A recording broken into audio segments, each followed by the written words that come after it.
you guys want to talk project car life? Oh man, it is a lot of fiddling around with stuff. Yeah, not to mention, been a lot of reports of people finding rattlesnakes in their garages.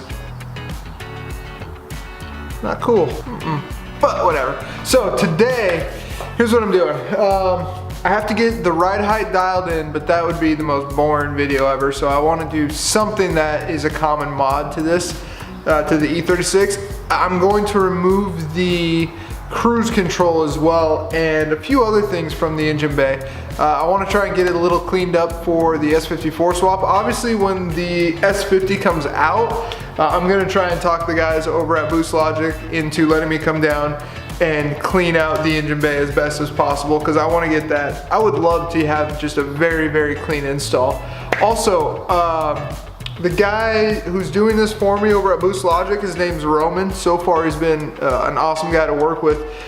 He's actually done a ton of these swaps, and one of the first things he recommended that he always does when he does these swaps is a carbon intake, and he gets a good deal on a really high quality one. So have a carbon intake that will be installed on this as well. So I'm thinking carbon intake, the 6-speed trans, which I have to fill you guys in on what I got with the 6-speed trans. It's not just a 6-speed transmission and that's it. There's a little more that comes with it. But then I'm thinking E85, it should be a little bit of a beast. But anyway, I'm getting sidetracked. So today, I'm gonna get the ride height dialed in, which means, obviously with coilovers, jack the car up, take the wheels off, and then I'll measure to make sure I have an idea of how much I want to drop. But then I'll adjust the coilovers and lower back down, go for a drive, let everything settle, and hopefully the ride height will be spot on. If not, then we got to do it again. That's coilovers. What are you gonna do? Anyway, let's get started. Oh yeah, I'm waiting on my E30 window switch. That is what you use to adjust the seat rails for the E46. That's what mounts into the brake cross brackets that I have. Just the E30 window switch, and then once I get it all wired up, then I'll be able to move it forward and backwards with that. So that'll be pretty sweet once it's here. Change of plans. Look at this. So front wheel, driver's side, fairly straight. All right. Passenger. Looks like it's going bad, really bad. So I'm not sure if this is the right order of things to do, but before I get the ride height, I mean, all I have to do is lower it. So I don't know if I should get the ride height good and then go get an alignment, or get an alignment and then get the ride height good. All right, we're gonna go with adjusting the ride height first, because I'm sure once you adjust the ride height, the angles are gonna be different. Even though my camber is pretty close to where I want it, but I'm more so, I think I'm towed out on the front, maybe? I don't know if that's the right term, but I think adjust ride height first. So I'm gonna get it jacked up, get the wheels off, get the ride height adjusted to where I think it should be, get it back down, and then go to the alignment shop.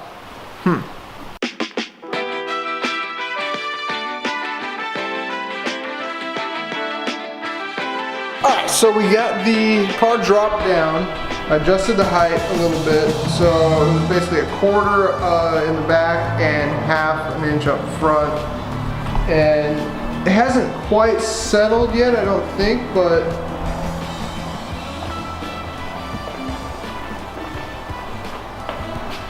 it should be pretty close to where we want it.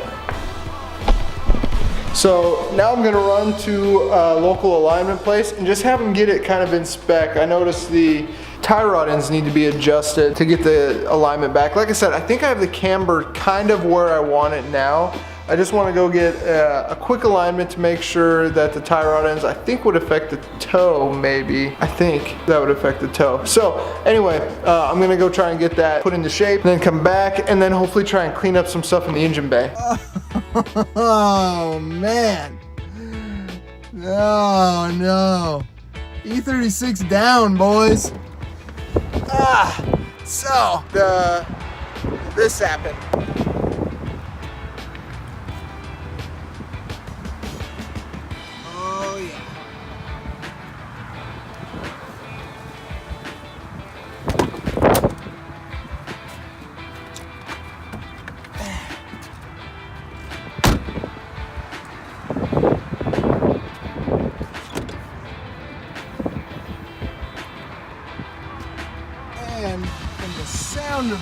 You won't be able to see anything here. This radiator was cooling all over the place. From the sound of it, and from what had been going on with this car in the past, leaking radiator fluid like it did, I am thinking it was the water pump. So what happened is I was driving, started up the car, noticed a really loud tick, thought it was definitely something off. I thought I'll limp it home. Literally got 50 feet down the road, and power steering basically not seized, but I basically didn't have power steering anymore. And then all of a sudden it came back, and I limped it into the CVS parking lot and got out, shut the car off, got out, and saw fluid leaking all over. And at first I thought, crap, my ZHP rack, something happened. Then I looked at the fluid and it was coolant. So I think what happened is the water pump seized or something. It's always had a coolant leak that I've never really worried about because I'm getting the S54 and I'm going to revamp coolant at that time anyway. But the coolant leak that it's always had didn't come from the radiator. It came from somewhere near the block. So I think that would be the water pump. I think what happened is the water pump maybe seized, stopped the pulleys from going, which is connected to the power steering pump pulley. And I think that's what happened. So now we are sitting outside of CVS waiting for the tow truck. It's E36 BMW life, boys. Let's get that S54 in here, eh?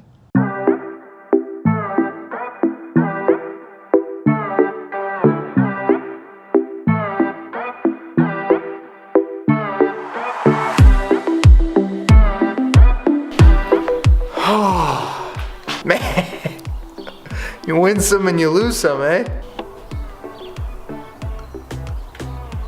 I mean, at least she looks good.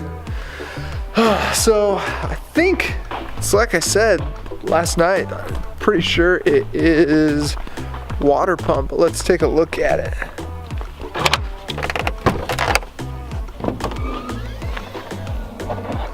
So the water pump, ooh.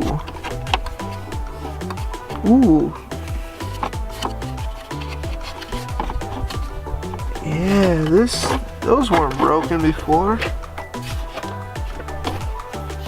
Why does it look crooked?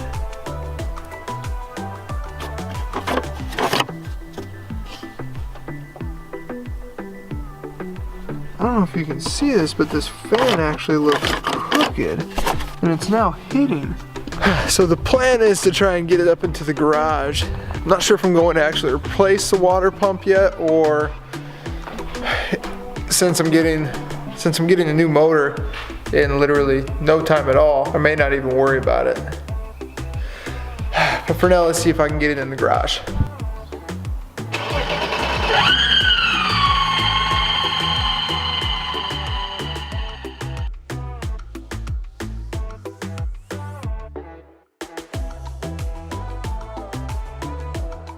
That was about the worst noise ever.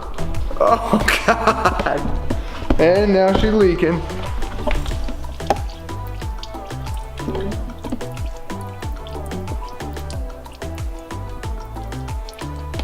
That's just E36 life, boys.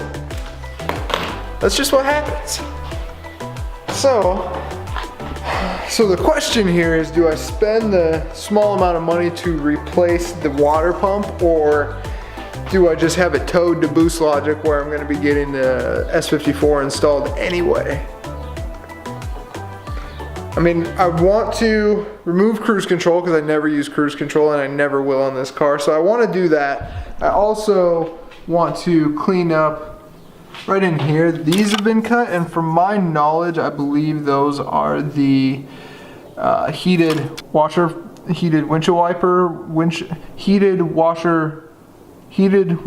wiper. It powers the heated windshield washer fluid. Gosh, it's not easy to say, okay? I don't really know if I want to mess with it because I was going to redo cooling at when I get the S54 in anyway. Well, my first actual issue with this, it happens, what are you gonna do?